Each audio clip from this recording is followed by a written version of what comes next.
I'm going again. His biggest strength is his greatest weakness. He's always climbing.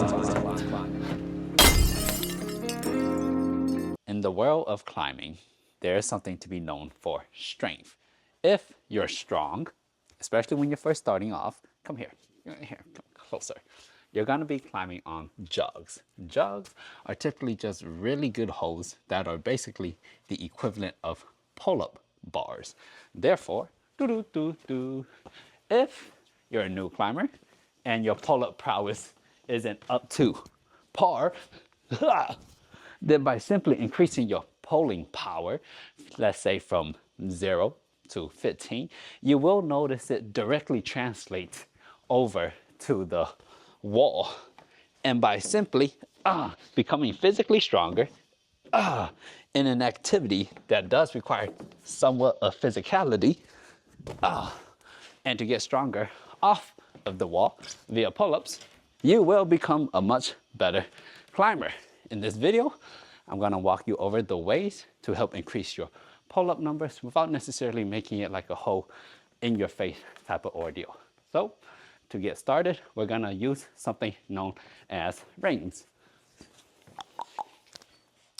One of my favorite things about these rings is you can do pulling motions while having your feet on the ground in the form known as an inverted row.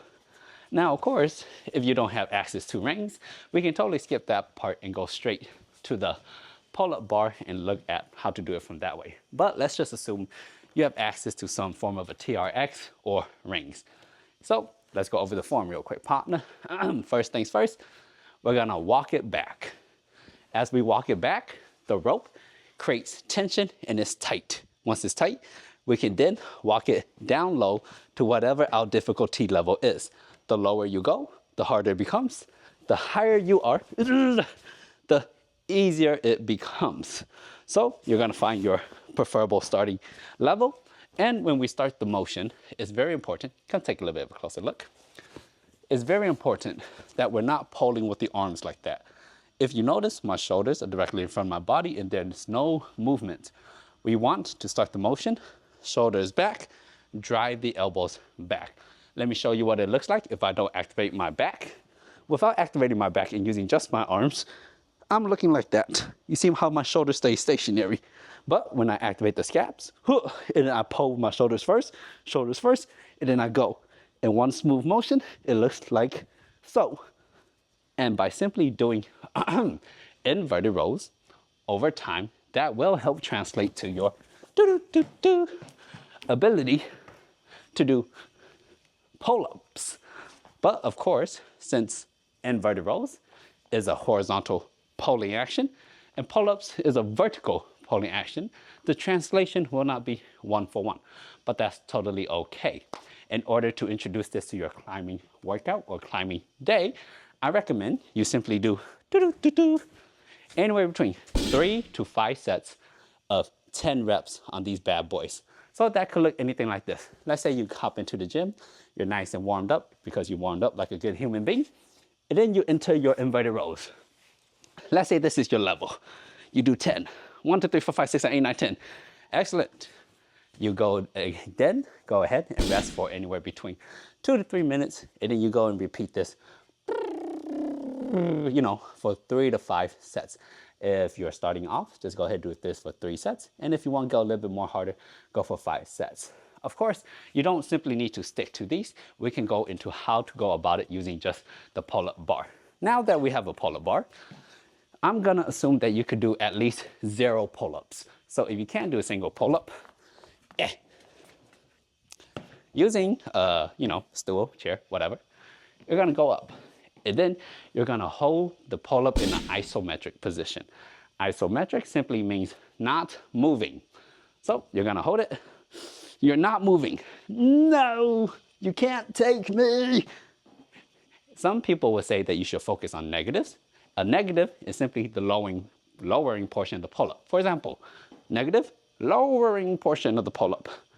But I would like to say, I want you to hold the isometric first. Hold the isometric for anywhere between 3 to 5 seconds. inside your head, I want you to count something like this. Oh my God, 1, oh my God, 2, oh my God, 3. Because otherwise, when you're holding it, you might count a little bit too quick, something like 3, and then drop all the way down, and we don't want that. Of course, feel free to use some form of a clock. Therefore, the entire rep will look something like this. You're gonna go up there, and then you're gonna hold it. Here we go. Oh my God, it's awful. 1, 2, 3. And then you're gonna lower yourself down as best as you can. It's very important to note that if your arms start to give out, I want you to be in a situation where the pull-up bar is high enough for where your feet to be on the ground. Therefore, you never enter one of those really quick ones, which could cause some unsavory shoulder damage. In which case, in order to prevent that, we have a stool or a floor that's high enough where we could go down, land it on that, and absorb the shock. When we're doing this, it's very important, come closer, that we're not just holding it, right? We're not just holding the bar. We're not just trying to hold our body. We're not just trying to suffer. What we're trying to do is dominate the bar. In order to dominate the bar and activate all the muscles, first things first, your grip. Grip, the point of contact, is where all the power is derived from. No grip means you slip, no power. Hands will completely crush the bar like you're trying to strangle the water out of it. When your hands are nice and squeezed, you're gonna squeeze your arms. Look at that flexation happen. Only when your arms are nice in this flexation habit, you're gonna take in that nice breath. Once you've taken that nice breath, you will lift. 1, 2, 3, lower. Relax. No need to go into it right away. Go ahead, shake it out. And then we move on to the next rep. In order to do this properly, do it just the same way you would your inverted rows. Go ahead and do it at the start of your climbing session. And because these will be done in a slower rep form of fashion, you don't need to do 10. 10 will be a little bit overkill. Go ahead and do, say, 5 reps, 3 sets of it. And as you're going about it, you're gonna want to have a rest of anywhere between 2 to 3 minutes per set. That way you have adequate rest, and so on and so forth. Of course, you can start off with just 3 sets. I said 3 sets, right? I didn't say 5, did I? Anyways. Now let's say you're doing this and you're like, Chang, I can do pull-ups now. What do I do? I could do like 2 pull-ups after doing this for a little bit of time. I want to do pull-ups. I'm sick of negatives. And I'm totally with you there, partner. So let's say you could do pull-ups now.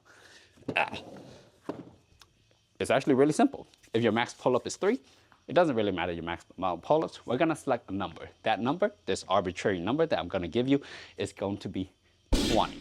You're gonna do 20 pull-ups, and that's the workout. Here's how it's gonna look like. You're gonna grab the bar with that same mentality of crushing and being strong. You're gonna squeeze all the muscles, and then you're gonna try to pull up as fast as you can. Down with control. And then you're gonna go ahead and rest. You're not gonna rest for that long. We're gonna look at anywhere between 30 to 60 seconds. Just rest enough until your body feels ready to go again. Once your body feels adequate and ready to go again, same thing. Squeeze the life out the bar. Squeeze your arms. Taking that breath. Pull. As fast as you can. Control down. And then rest again. Another 30, 60 seconds. The idea here is just mileage. We're gonna help build mileage by doing 1 rep at a time. There's no need to do a lot of, there's no need to do a high volume rep, like say sets of 10, because you currently cannot do 10 pull-ups. But if your max is 3, you can definitely do 1 pull-up, that's good. Rest, do another one, rest. That over time will help build mileage, and the arbitrary number or goal to hit is gonna be 20. Of course, that's just the number I'm tossing out there. It could be 10 for starters, it could be 15, but 20 sounds a lot cooler than those. So aim for 20. And then eventually you're gonna be able to do sets of pull-ups for X, Y, and Z. When you're able to finally do, say, 10 pull-ups in a row, and you're like, okay, I really wanna increase my pull-ups from 10 to 15. How do I go about that? And the answer for that is gonna be really, really annoying. You're not gonna like it, but here's how you're gonna do it. It's all about mentality. Of course, there's like a whole programming and thing behind it, but let's talk about the mentality of doing high rep pull-ups, because high rep pull-ups totally sucks. The mentality goes something like this. Don't let go of the pull-up bar. Oh my God. When I was training to do 30 pull-ups in a row, the most important factor was don't let go of the pull-up bar. All right, after you do your 10 pull-ups, right, and you're completely exhausted, and you're like, I can't do another rep. I just can't. Well, what you can do is suffer and hold the pull-up bar for as long as you can. And you're gonna realize that as you're holding the pull-up bar, you're gonna get some of those arm muscles and back muscles back. When you get those back, it's time for you to do another rep. And then when you're down here and you're like, I can't go back up, make sure you never let go of the pull-up bar. And with that little switch and mindset, that's gonna give you an extra 2 to 3 reps in the tank. Over time, that's gonna give you more and more. Of course, that's just a really dumbed down way of saying, hey, try hard, and of course, there's a program that goes behind it, but that is an immediate tactic that you can use right away if you just wanna jump up your numbers. I recommend you do 2 sets like that on days where you feel good. The first set you're gonna do, you're gonna realize I could try harder. The second set you're gonna do it and you're gonna realize this is the last one and I'm gonna try as hard as I can. In between these 2 sets of max pull-ups, I want you to rest like 10 minutes. You're gonna need all that recuperation for your muscles because you're gonna go balls to the wall and let it all out. And again, trust me, if you're just starting off and you're a new climber, you're basically just climbing on jugs. And if you can't do 10 pull-ups in a row, let me tell you, being able to do 10 pull-ups in a row will definitely have its effect on the wall. And if you like videos like this, I more or less drop them more or less every single day. If you subscribe, it helps me, help you. Now you know